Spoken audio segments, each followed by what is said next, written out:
নির্বাচনের সময় নির্ধারণ নিয়ে রাজনৈতিক অঙ্গনে উত্তেজনা ও অনিশ্চয়তা চলছে বেশ কিছুদিন ধরেই। লন্ডনের একটি বৈঠকের পর আশার আলো দেখা গেলেও তা মিলিয়ে যেতে সময় লাগেনি। নতুন করে নির্বাচন কেন্দ্রিক সংশয় তৈরি হয়েছে দেশের অন্যতম প্রধান দল বিএনপিতে। লন্ডনে প্রধান উপদেষ্টা ও বিএনপির ভারপ্রাপ্ত চেয়ারম্যানের বৈঠকে একটি সম্ভাব্য সময়সীমার ইঙ্গিত মিলেছিল, কিন্তু এর কোনো আনুষ্ঠানিক প্রতিফলন নির্বাচন কমিশনের কার্যক্রমে দেখতে না পেয়ে হতাশ বিএনপি।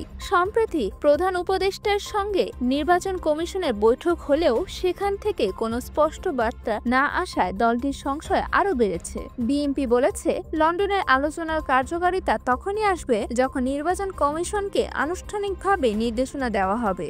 এর মধ্যে রাজনীতির মাঠে নতুন সমীকরণের ইঙ্গিত দিচ্ছে ইসলামী আন্দোলন সহ কয়েকটি দল। তারা সংখ্যানুপাতিক নির্বাচন পদ্ধতির দাবিতে রাজধানীতে বিশাল সমাবেশ তৈরি করেছে, যেখানে বিএনপিকে আমন্ত্রণ জানানো হয়নি। ইসলামী আন্দোলন বলেছে, বিএনপি সংখ্যানুপাতিক পদ্ধতির বিপক্ষে হওয়ায় তাদের ডাকা হয়নি। অন্যদিকে বিএনপির নেতারা মনে করেছেন, জাতীয় নির্বাচনের আগে স্থানীয় সরকার বা আনুপাতিক নির্বাচনের দাবি তোলার পেছনে নির্বাচন বিলম্বিত করার উদ্দেশ্য থাকতে পারে।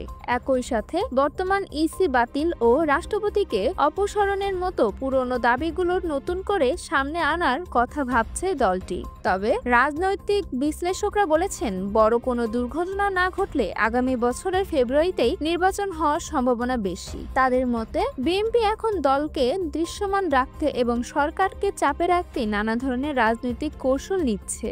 সব মিলিয়ে নির্বাচনের দিনক্ষণ চূড়ান্ত হওয়ার আগ পর্যন্ত রাজনৈতিক দলগুলোর মধ্যে চলবে নানা হিসেব নিকেশ ও কৌশলগত অবস্থান। পলিটেকো নিউজ, আমি তাসমিয়া বিনতে জামান স্নেহা।